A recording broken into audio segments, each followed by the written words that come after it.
मारुति मारुति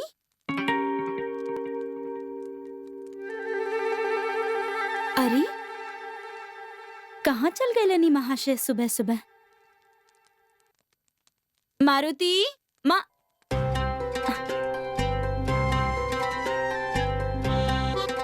त सुबह सुबह लुका छुपी खेले के मन बा?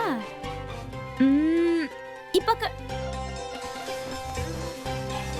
मारुति मारुति मारुति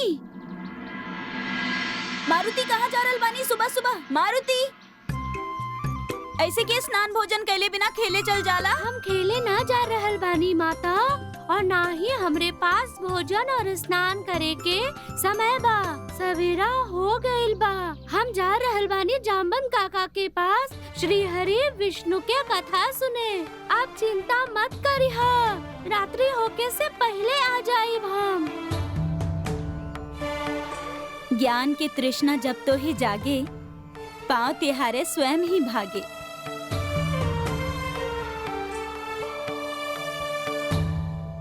जगन मगन कहवा बाड़ा? जगन मगन कहवा बाड़ा? मारुति आप का बात बा इतना सवेरे सवेरे? सब कुशल मंगल? हाँ काकी सब कुशल मंगल। जगन मगन कहवा बा? अरे वो तो सो रहल बानी। इनके ज्ञात ही ना बा, जे सोवेला वो खोवेला। अच्छा का खोवेला सोवे से मारुति? आपके समझ में ना आई काकी। जगन, अरे जगन उठा जगन, अरे मगन उठा मगन, अरे जगन उठा जगन। मारुति हमनी ना लेहनी तो हार गेंद। गेंद? तू ओकरे खातिर घर तक आ गईला। अरे जगन हम एगो मुख्य काम से आइल बानी। यदि आम तोड़े की योजना बा तो में हमके कौनो रुचि ना मित्र, क्षमा करिया। ओफो, कब वो आप कब वो गेंद। तू हमार बात के गंभीरता से काहे ना लेवेला? मारुति आज हमके जामवंत काका से कथा सुने के बा। तो जाना के रोक ले बा? तू चलवा। कदापि ना। एक बा हम और बंधु ही जा रहल बानी। बड़ा आनंद आई।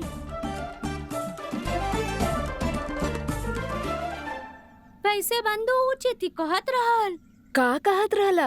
ये कि हमने के मित्र मंडल में सब एक समान बा, लेकिन जगन ही कुछ अलग बा। ओकर रुचि खेल कूद और खाए में, कहानी में ना। चला हम बंधु के साथ ही जा रहल बानी। हम भी चलब, हमके भी कहानी सुनी के बा। और हाँ, आम चोरी के विचार बंधु के रहल, हमार ना। तनी देर में गांव के देवस्थल में मिली। अरे हमार त जन्म ही कथा सुने खातिर भइल बा मारुति, ऐसे कैसे ना जाई? तक कहाँ मिली? अरे वो है गांव के देवस्थल में। बिल्कुल सटीक। ओम जगन्नाथाय नमः। ओम वासुदेवाय नमः। ओम वैकुंठाय नमः। तो आ गई नहीं आप? जामवंत काका, जामवंत काका, जामवंत काका। ओम वासुदेवाय नमः। जामवंत काका हम आ गई नी। आज श्री विष्णु की कथा सुने बिना हम यहाँ से ना जाई।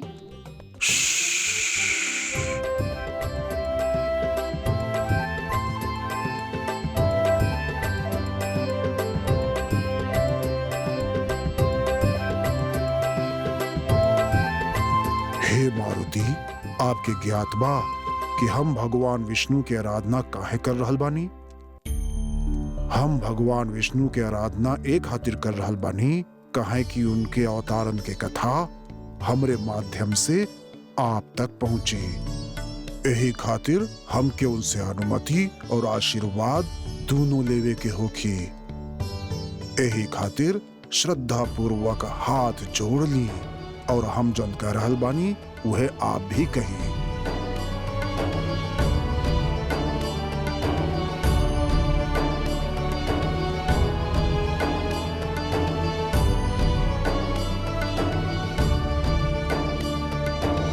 शांताकारम, हे शांतकारम, हे लक्ष्मीकांतम, हे लक्ष्मीकांतम,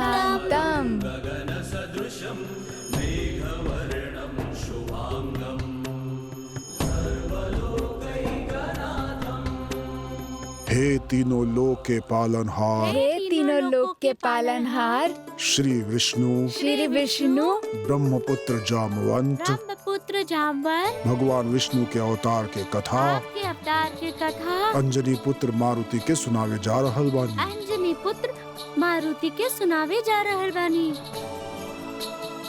अगर हमसे कोनो त्रुटि होखे हमसे कोनो त्रुटि होके तो कृपया हमके क्षमा कर दही। तक कृपा हमके क्षमा कर दी।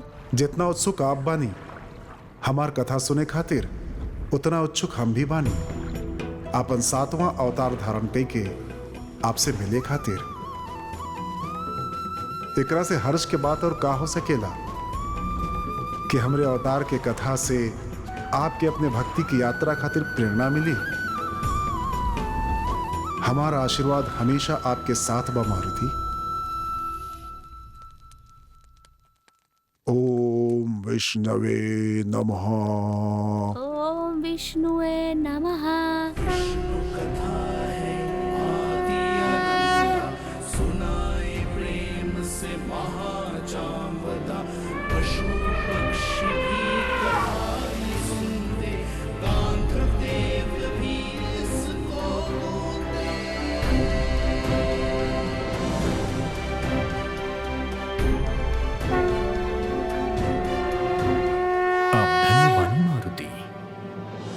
ई आपे के भक्ति की विपाशा बा जे आज पहला बार मनीषी जामवंत श्री हरि के अवतार के कथा सुनावे जाता रे, और उनका श्रीमुख से निकले वाली ई दिव्य कथा के अमृत चखे के तीनों लोक के प्राणी उत्सुक बाड़े। अवतार का होखेला काका?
वाह काका, कथा सुन के आनंद आ गए। काका, कथा सुन के आनंद आ गई।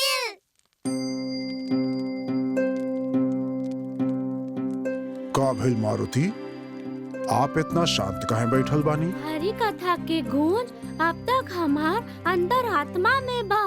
का तू लोग आगे बढ़ा, हम जामवंत काका से कुछ बात करके आ रहल बानी।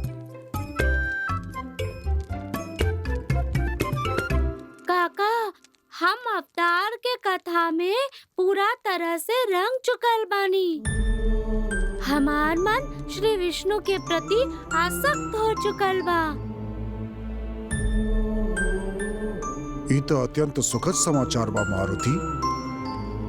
अब आपके केवल इतना करे के बा, बस अपने आराध्य के शुद्ध मन से और सच्ची भक्ति से पुकारे के बा। का हो कि हमार पुकारे से का हमार आराध्य आई है? अवश्य ही हन। के बा हमार आराध्य? भूतकाल के ज्ञाता बाड़न जामवंत, भविष्य के ना। अर्थात हमके अपने आराध्य के खोज स्वयं करे के होगी। हमके केवल इतना पता बा मारुति कि उ एगो विशेष अनुभूति होखेला, और जौना क्षण आप अपने आराध्य के पाले, उ क्षण एगो मायावी हो जाए। आपके रोम रोम पुलकित हो जाए, आपके आत्मा एगो अद्भुत शांति से भर जाए, और आपके हृदय में वीणा के सुर बाजे लगी हन।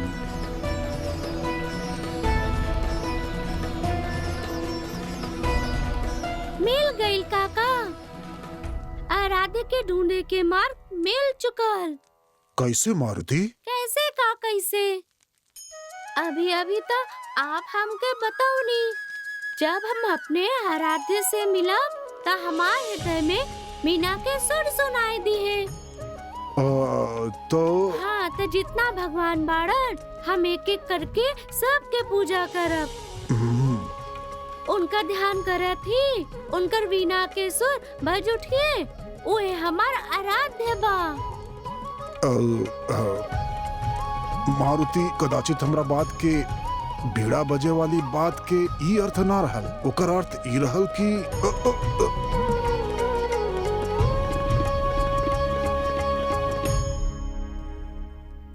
काका, केवल हमके पूरी भक्ति से सबके पूजा करे के बा, बाकी के काम हमार मन ही कर दी है। आपके कोटि कोटि धन्यवाद काका। अब तो हम अपन आराध्य से मिल के ही रहब।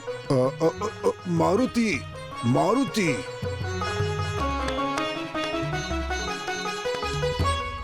हे ब्रह्मदेव, आपके आज्ञा अनुसार ही हम कार्य कैनी। जैसा आप चाहनी हम वैसा ही कहनी, परंतु मारुति हमरे बात के अर्थ कुछ और ही ले लेलस।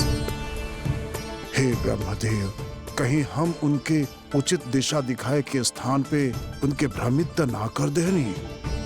प्रभु जामवंत जी ये बात प्रतीकात्मक रूप में कहनी, मारुति उनके आक्षरिक रूप में ले रहे। वो समझ बैठल बाड़न कि सच में उनके मन में बीणा के सुर बजी है। यदि वो उहे दिशा में चल गई ने, तो कैसे उनके उनकर लक्ष्य प्राप्त होगी? कैसे पहुंची भक्त अपने भगवान के पास? देवी, मारुति के भक्ति के आप दूसर भक्त के कसौटी पे ना तोली। जौना प्रकार वो हर समस्या के एगो अनोखा हल निकाले ले, ई परिस्थिति में भी वो कुछ ऐसन ही करे वाला बाड़े। उनकर भक्ति सबसे धन्य हुई, और अपन भक्ति के साकार करे खातिर उनकर उपाय भी अनूठा हुई।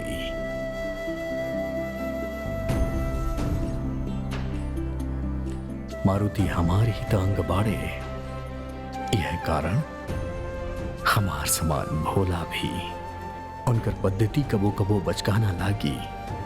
उनकर विधि अलग हुई, परंतु बचकानी ना, सरल हुई। काहे कि सच्चा भक्ति सरलता से ही आवेला। सच्ची भक्ति सरलता से ही आवेनी। जितना सरल ई वाक्य बा उतना ही गहराई एकर अर्थ बा। ऐसा ही भक्ति के प्रतीक हुई है मारुति। एगो विशेष जड़ी बूटी ना मिले पे पूरा पहाड़ अपन कंधा पे उठा के चल पड़ी है। बहुमूल्य मोती के कौनो मोल ना हुई इनकरा खातिर, परंतु मोती के माला में अपन आराध्य की खोज करी है तदेवी। यह प्रकार वो अपन भक्ति के मार्ग भी स्वयं ही बनाई है। यदि वो सोच ले कि आराध्य मिली है त मन में वीणा के सातों सुर बजी त कदाचित वो भी हुई। यदि ऐसन बात बा प्रभु तो मारुति के ई यात्रा हमरे खातिर और भी मन भावन हो गइल बा।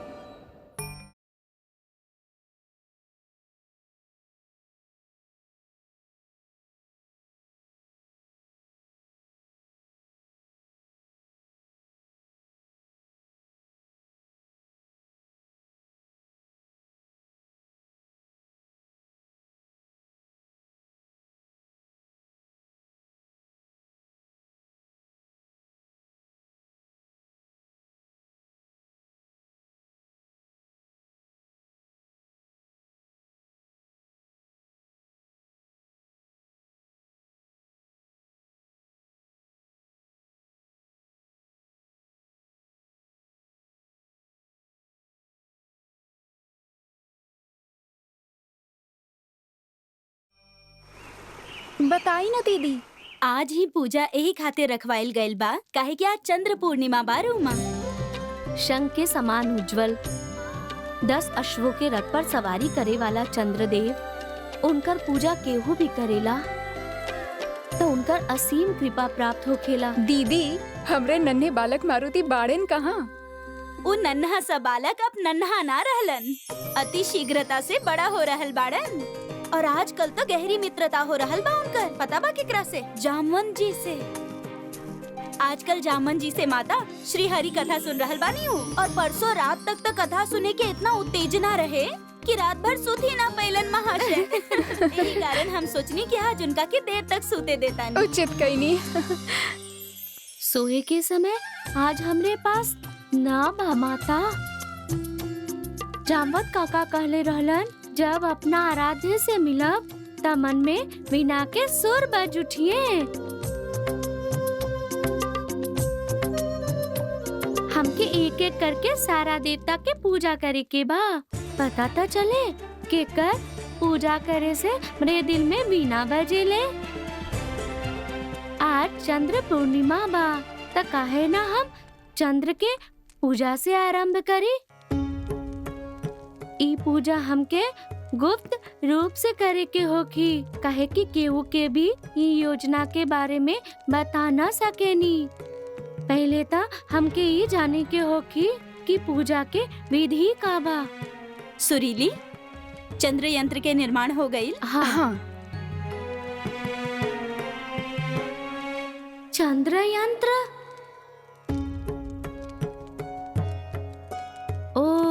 त एकरा चंद्र यंत्र कहेला।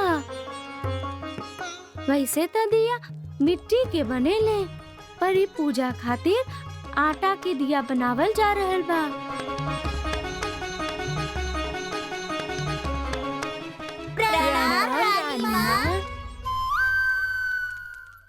अरे ये लोग यहाँ का कर रहल बाड़े? अरे वाह जगन मगन बंधु, हम सुननी आपके कल जामवंत जी अत्यंत रोमांचक कथा सुनैनी। जी रानी माँ, भगवान विष्णु और उनके अवतारों के कथा सुनैले बानी काका। अच्छा बात बा। आशा करतानी कथा से आपके प्रेरणा मिले। चली, आपके मस्तिष्क के व्यायाम तो हो चुकल बा। अब तनिक जाके शारीरिक व्यायाम करी, खेली जा करके। रानी माँ, मारुति आपके मित्र निद्रा मग्न बाड़े, जाई उठाई उनका के। ये तो हमने कक्ष के तरफ जा रहल बाड़े। अब हम कैसे ढूंढब अपने आराध्य के?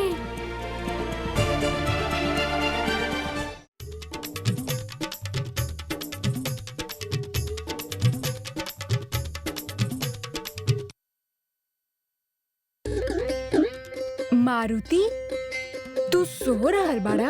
मित्र उठा, हमरा के नदी किनारे एगो बड़ा सुंदर निर्जन स्थान मिलल बा। आजू है चली हमनी के हंसी क्रीड़ा। चला शीघ्र। मारुति का भय? मारुति पीड़ा हो रहल बा का? का बताई, कल जामवंत काका से कथा सुने के बाद जब हम घर लौटत रहनी, एकाएक का हो रहल बा? एकाएक सुंदर मयूर आ गईल। मयूर और तोहरे पीड़ा के का संबंध? पूरा बात तो सुन ला जगन। मयूर हमके दिखलस, हम मयूर के, और हम ओकर तरफ बढ़नी और वो नाचे लागल। वो नाचल त वर्षा हो गईल, वर्षा भइल त कीचड़ हो गईल, कीचड़ भइल त हमार पैर फिसल गईल और हम गिर गईनी त चोट आ गईल। कहाँ? पैर में और कहाँ? चोट पैर में लगल बा त पेट पकड़ के काहे बैठल बाड़ा?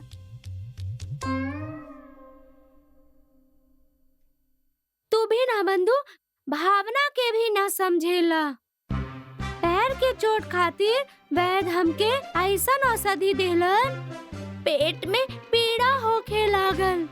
हमरा के त लागेला तू भी वो मोर के संग नाचत रहला, तबे तोहार पैर फिसलल बा।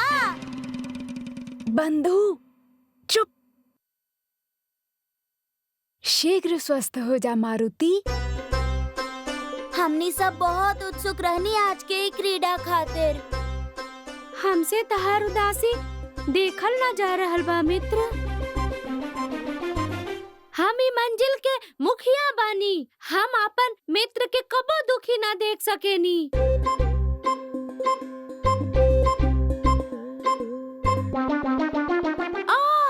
मारुति, पीड़ा हो रहल बा का? ई तू का कर रहल बड़ा मारुति? तू अभी विश्राम करा, हमनी फेर कबो चलब ओइजा। पैर के चोट रहे तो पेट पकड़ के बैठल रहले, और अब माथा पकड़ ले बड़ा। लागत बा कि पीड़ा ऊपर तक जा रहल बा। मारुति तू स्वस्थ रहा, हमनी फिर कबो चलब। आपन ध्यान रखा, हम चलत बानी। चला बंधु, चला मगन। रानी माँ के तो पता ही नहीं के कि तू अस्वस्थ बाड़ा। हमनी जाते जाते बताए दे।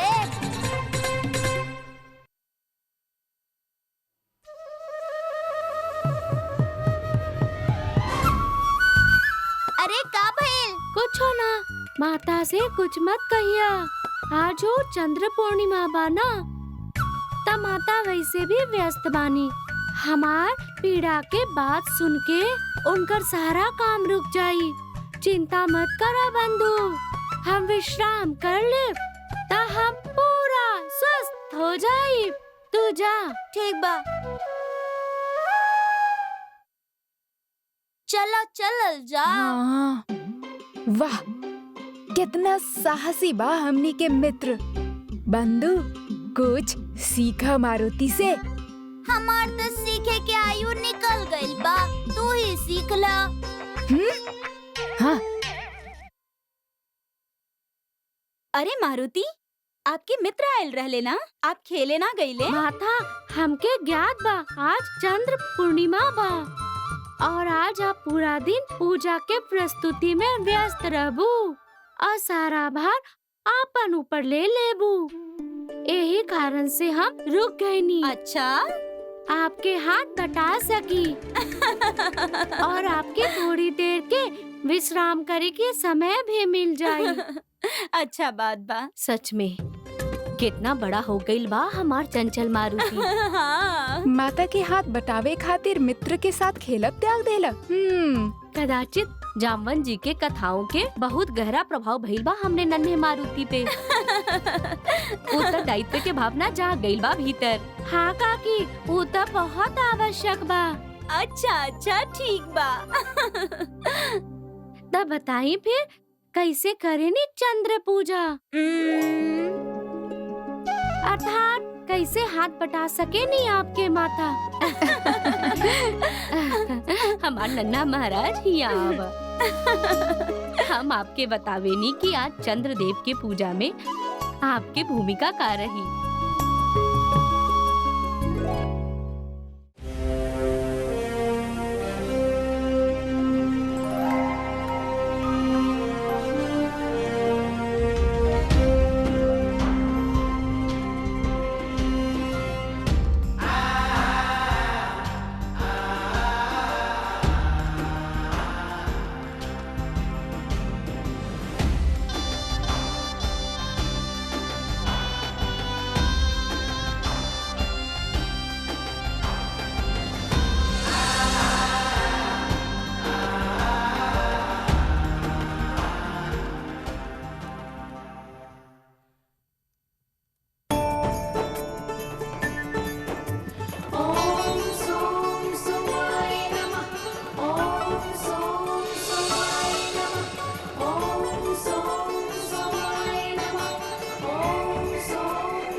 नारायण नारायण। प्रणाम चंद्रदेव। प्रणाम देव ऋषि। चंद्रलोक में आपके स्वागत बा। उचित समय पे पधरले बानी आप। पूर्णिमा लागे ही वाला बा और कुछ ही क्षण में हम अपन कोटि कोटि भक्तन के दर्शन देवे ही वाला बानी। हमारा नाम के जय घोष तो आप सुन ही हो खब। अवश्य ही। इतना सम्मान संसार में जितना भक्ति हमार होखेला कदाचित और केहू भगवान के ना होखेला। अच्छा, तो चंद्रदेव के मन में अहंकार के बीज प्रस्फुटित हो चुकल बा। सत्य कहीं तो आज चंद्र पूर्णिमा पर जितना भक्त आपके पूजा कर रहल बाड़न, हमके ना लागता कि संक्रांति के दिन सूर्य देव के भी इतना ही भक्तन के पूजा मिलत होगी। नारायण नारायण। हम कहता भाई बा कहीं आपके इतना भक्तन के संख्या देख के परमपिता ब्रह्मदेव सूर्य देव के कार्यभार भी आपके ही ना सौंप दें। सौंप दे ही तो अच्छा होगी। संसार के कल्याण खातिर हम संभाल ले उनकर भी कार्यभार।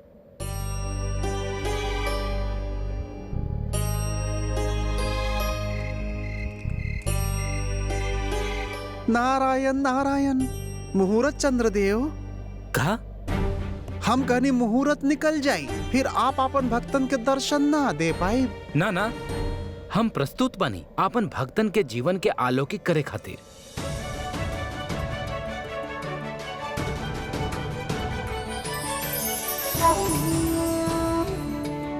भक्तजनों, चंद्रदेव के आप सभी के आशीर्वाद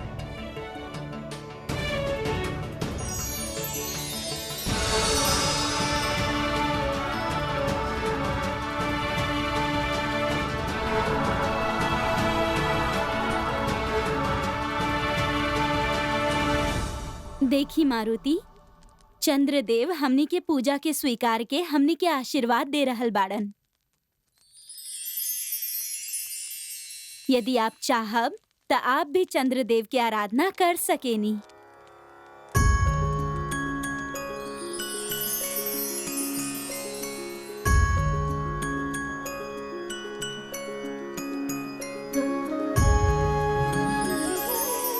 यदि चंद्रदेव ही हमारा आराध्य भइल त उनकर पूजा करे से हमार मन में अवश्य बीना के सुर गूंज उठी।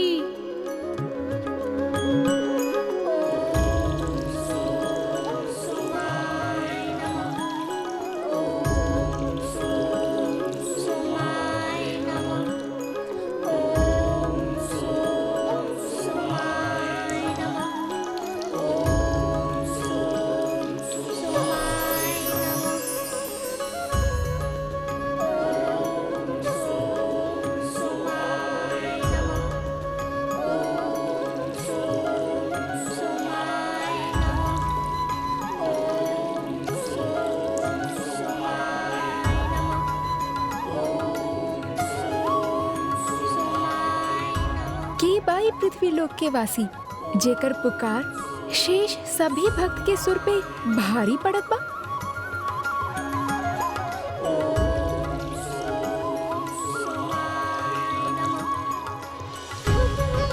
केहू के मंत्रोच्चारण में इतना तेज हमने कबो ना अनुभव कईनी।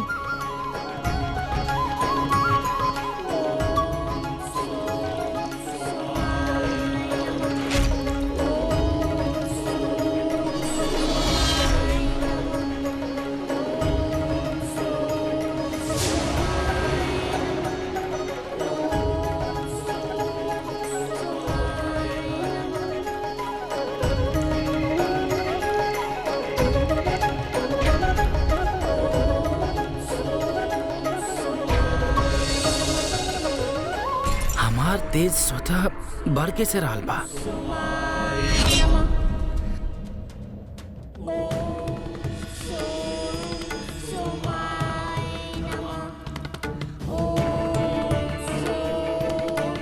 माता, चंद्रदेव के एकरा से पहले हम इतना प्रकाशित होकर कबो ना देखनी। हाँ अंजनी, ये अवश्य कोनो दिव्य चमत्कार बा। चंद्रदेव हमार पूजा स्वीकार करी।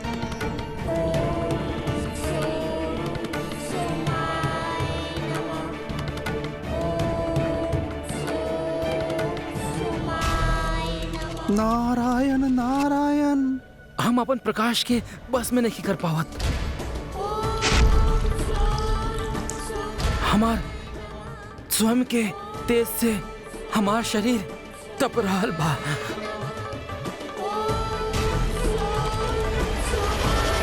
स्वामी, चंद्र, ई का हो रहल बा आपके? कारण का बा एकर? हमके नहीं खे ज्ञात, परंतु ईश्वर ये मंत्र उच्चारण हमरा कान के भेद रहल बा। ये भक्त के भक्ति के हम सहन नहीं कर पावत। ई भक्त चंद्रदेव के अहंकार के तोड़ देहलस।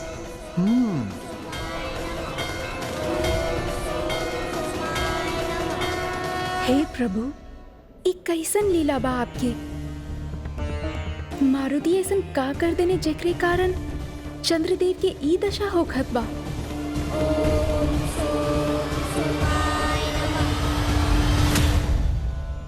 हम का कहनी देवी, ईता भक्ति के शक्ति बा।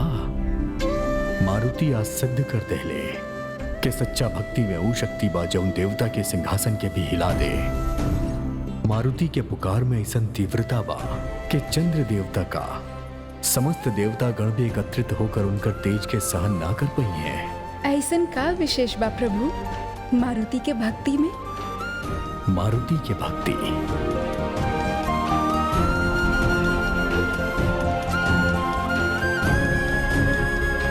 ब्रह्मांड के वो निराकार शक्ति से जुड़ल बा जे स्वयं ब्रह्म हा, जेकर विराट रूप खातिर तीनों लोक और चतुर्दश भवन भी पर्याप्त नहीं खे। ओ राम, मारुति के भक्ति में सिमट के मारुति के हृदय में बस गईल बाड़े।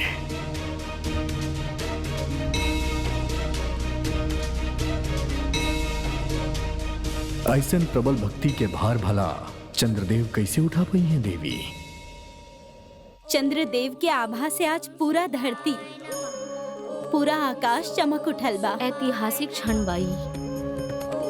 दया सागर चंद्रदेव अपन मुक्त हृदय से हम सब पे अपन कृपा बरसवले बाड़न। ई उनके आशीर्वाद बा जे प्रकाश बन के जगमगा रहल बा। बोला चंद्रदेव की जय। चंद्रदेव के जय। चंद्रदेव के जय। चंद्रदेव के जय। हे महादेव, ई का अनर्थ होखत बा? हमार स्वामी की रक्षा करी भोले भंडारी। चंद्रदेव अपन स्वभाव से अधिक प्रज्वलित हो उठल बाड़े। यदि इनकर तेज बढ़ते गईल तो ई जल के भस्म हो जाइए। रक्षा करी महादेव, रक्षा करी प्रभु। त्राहि माम महादेव, हमार रक्षा करी।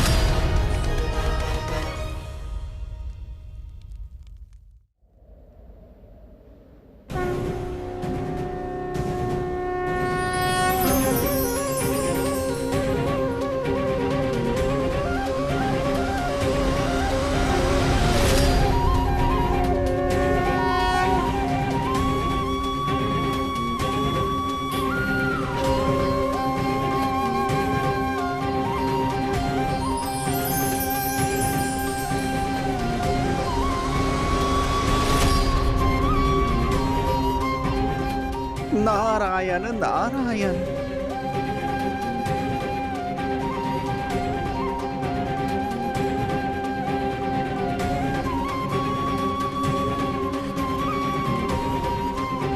ना बजल बीना।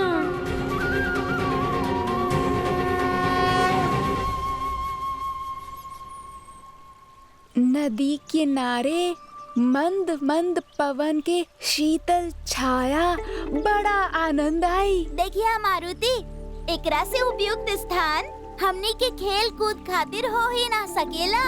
कैसे पहुँची आपन आराध्य तक? केकर पूजा करी।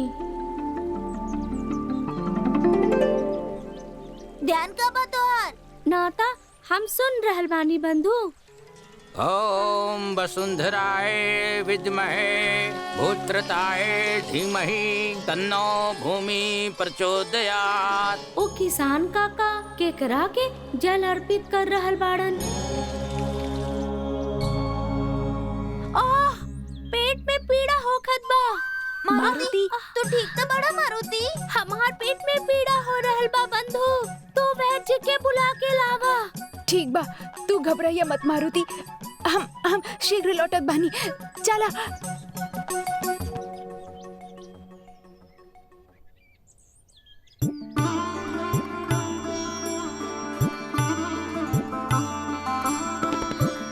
किसान काका, आपके अंजनी पुत्र के प्रणाम। प्रणाम।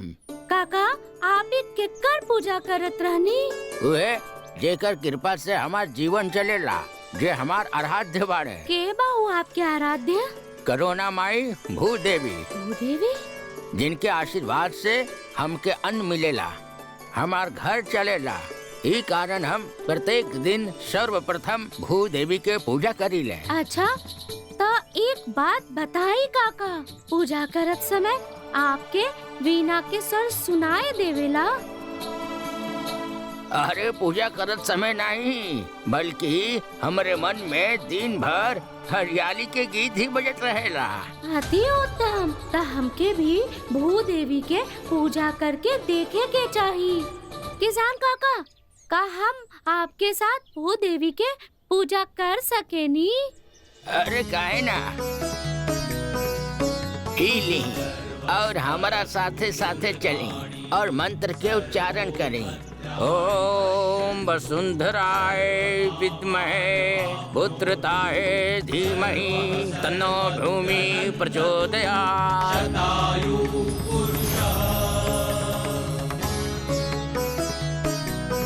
आपके चरण के स्पर्श पाके हम तो धन्य हो गए नी प्रभु। आप तो स्वयं हमरा के जल अर्पित कर हमार मान ही बढ़ा देनी।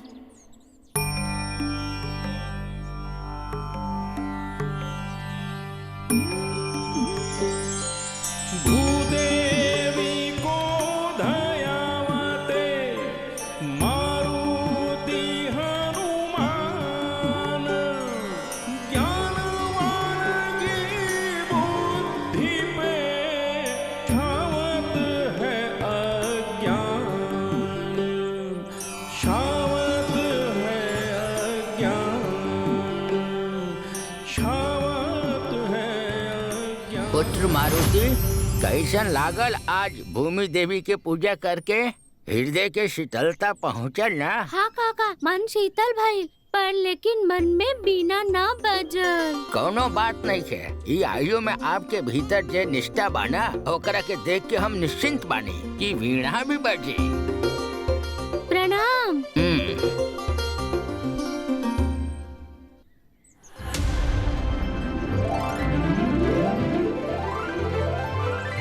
हे ईश्वर, ई कैसन चमत्कार बा।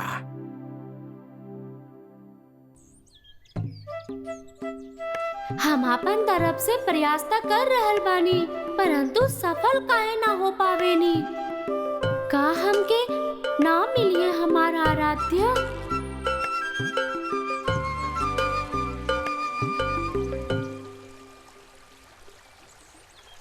अरे तू सब हिया? मारुति, तू अस्वस्थ ना रहला और ना ही तारा के कौनो पीड़ा रहल। हाँ, भोलू की काकू की बेटी कल तारा के चंद्र पूजा पर भी देख ले रही। बात है बार बार कहे तो हमनी से झूठ कह रहल बड़ा मारुति। एकरा से पूर्व तू कबो ऐसा ना कहला। बात तो सुन ला मित्र। मित्र ना कहा हमके, आज भी तू शिव मंदिर के पीछे किसान काका के साथ रहला, सब पता बा हमके। हमनी के तोरा से ऐसा आशा ना रहे मारुति। हमने सब तोरा के अपन सरदार मान ले रहनी। हमार बात सुनने बिना ही बात सुने के भी नहीं के और करे के भी नहीं के। चला। हाँ हाँ, चला। अरे सुना तो।